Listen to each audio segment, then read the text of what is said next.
বিসমিল্লাহির রহমানির রহিম। জাবালে নূর চ্যানেলের পক্ষ থেকে স্বাগতম।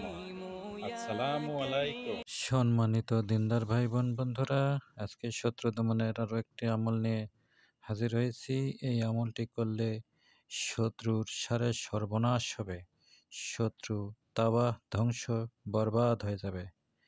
আপনার শত্রু যদি এমন হয় যে সবসময় আপনার ক্ষতি করে, আপনাকে পেরেশানি করে, চতুর্দিকে আপনার মিথ্যা অপবাদ দিয়ে বেড়ায়, হিংসা করে, হুমকি ধমকি দেয়, তাহলে এই আমলটি করবেন।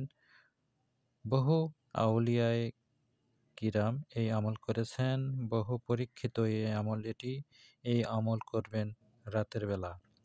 এই আমলটি আমি পেয়েছি উর্দু একটি কিতাব থেকে, কাজে এই আমলটি খুবই গুরুত্বপূর্ণ এবং খুবই পরীক্ষিত এবং খুবই কার্যকরী একটি আমল, যদি আপনি সৎ উদ্দেশ্যে সঠিকভাবে এবং ন্যাক নিয়তে এর কাজ করতে পারেন।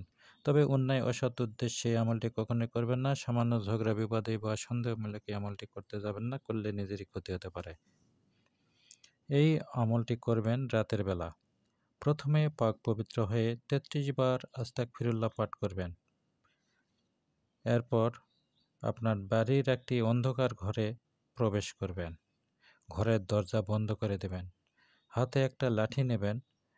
ঘরে যেন অন্ধকার হয় এবং কোনো আলো না থাকে। এই ঘরে লাঠি নিয়ে প্রবেশ করবেন। করার পর চোখ বন্ধ করে এই দোয়া পাঠ করবেন আর অন্ধকারে লাঠি চালাবেন, যেন আপনি শত্রুকে সেই রকম আঘাত করছেন যেরকম সামনে পেলে তাকে মারতেন, আঘাত করতেন।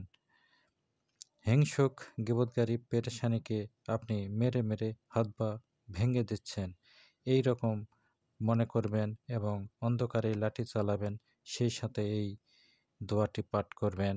আল্লাহুম্মা ইন্না নাজ আলুকা ফি নুহুরিহিম ওয়া নাউজুবিকা মিন শুরুরিহিম। আল্লাহুম্মা ইন্না নাজ আলুকা ফি নুহুরিহিম ওয়া নাউজুবিকা মিন শুরুরিহিম।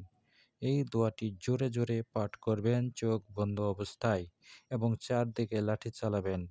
৩ থেকে ৪ মিনিটে এই আমলটি করবেন। ইনশাল্লাহ শত্রু একেবারেই বরবাদ হয়ে যাবে, তাবাহ হয়ে যাবে। শত্রু কোনোভাবে আপনার সামনে শত্রুতা করার সাহস পাবে না। আপনার সামনে মাথা উঁচু করে গালিগালাজ করতে পারবে না। আপনার কোনো দুর্নাম বা আপনার নিন্দা কোনো দিকে কারো কাছে বলে বেড়াতে পারবে না, মিথ্যা অপবাদ দিতে পারবে না।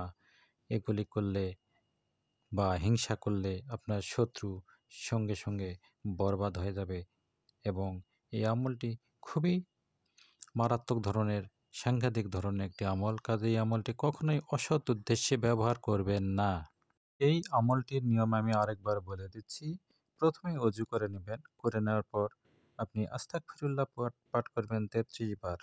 এরপর আপনার বাড়ির একটি অন্ধকার ঘরে আপনি প্রবেশ করবেন। যে ঘরে বাতি বন্ধ থাকবে, অর্থাৎ কোনো আলো থাকবে না, সেই ঘরে প্রবেশ করে আপনি দরজা বন্ধ করে দেবেন। দেওয়ার পর হাতে একটি লাঠি নেবেন এবং চোখ বন্ধ করবেন। চোখ বন্ধ করে হাতে লাঠি নিয়ে আপনি অন্ধকারে আপনার শত্রুকে মেরে মেরে হাত পা ভেঙে দিচ্ছেন, এমনভাবে আপনি লাঠি চালাবেন। সেই সাথে এই দোয়াটি পাঠ করবেন। আল্লাহুম্মা ইন্না নাজআলুকা ফি নুহুরিহিম ওয়া নাউযু বিকা মিন শুরুরিহিম। এই দোয়াটি জোরে জোরে পাঠ করবেন এবং চারদিকে লাঠি চালাবেন। ৩ থেকে ৪ মিনিট এই আমল করবেন। ইনশাল্লাহ এতে শত্রু একেবারেই বরবাদ ধ্বংস হয়ে যাবে। এই আমলটি খুবই গুরুত্বপূর্ণ। অন্যায় অসৎ কাজে ব্যবহার করবেন না।